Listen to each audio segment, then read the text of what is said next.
Hello everyone, আসসালামু আলাইকুম। This is Fardin Wahid Arnab, life of Fardin চ্যানেলে আপনাদের স্বাগতম। ভারতের মেডিকেল ভিসা নিয়ে সব থেকে বেশি যে প্রশ্নটি করে, ভাই মেডিকেল ভিসার স্লট তো পাচ্ছি না, কিভাবে স্লট পাবো বা কিভাবে দ্রুত সময়ের মধ্যে মেডিকেল ভিসা পাবো। অনেকে প্রশ্ন করে, ভাই মেডিকেল ভিসার জন্য 2-3 বার জমা দিয়েছি কিন্তু বারবার রিজেক্ট হচ্ছে, কেন রিজেক্ট হচ্ছে? সব ডকুমেন্টস তো প্রপারলি। আমি তাদের উদ্দেশ্যে আজকে ভিডিওতে ডিটেলস বলতে চাই। পুরো ভিডিওটি না টেনে অবশ্যই দেখবেন। আর হ্যাঁ, চ্যানেলটি সাবস্ক্রাইব করে না থাকলে সাবস্ক্রাইব করতে ভুলবেন না।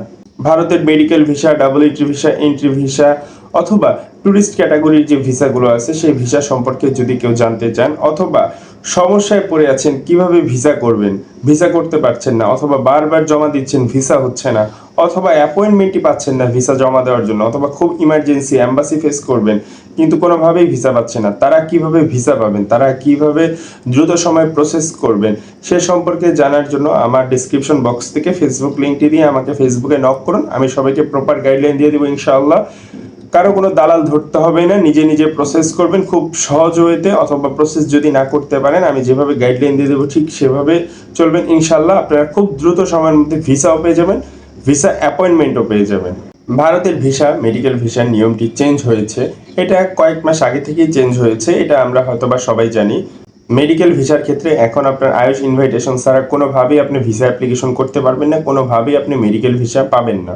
মেডিকেল ভিসার জন্য আপনার অবশ্যই আপনার যত মেডিকেল ডকুমেন্টস আছে, প্রিভিয়াস যত মেডিকেল ডকুমেন্টস আছে সেই ডকুমেন্টসগুলো আপনার একদম ক্লিয়ার করে স্ক্যান করতে হবে। আপনার পাসপোর্টের কপি মানে আপনার ব্যক্তিগত যে ডকুমেন্টসগুলো আছে সেগুলো আপনার সব স্ক্যান করতে হবে। প্রপারলি আপনি স্ক্যান করে আপনি একটা পিডিএফ ফাইল করবেন, সেই ফাইল করার পরে আপনার সেটা হসপিটালে পাঠাতে হবে। হসপিটালে পাঠানোর পরে সেইটা দিয়ে আপনার hospital invitation, hospital appointment letter আপনার কালেক্ট করতে হবে।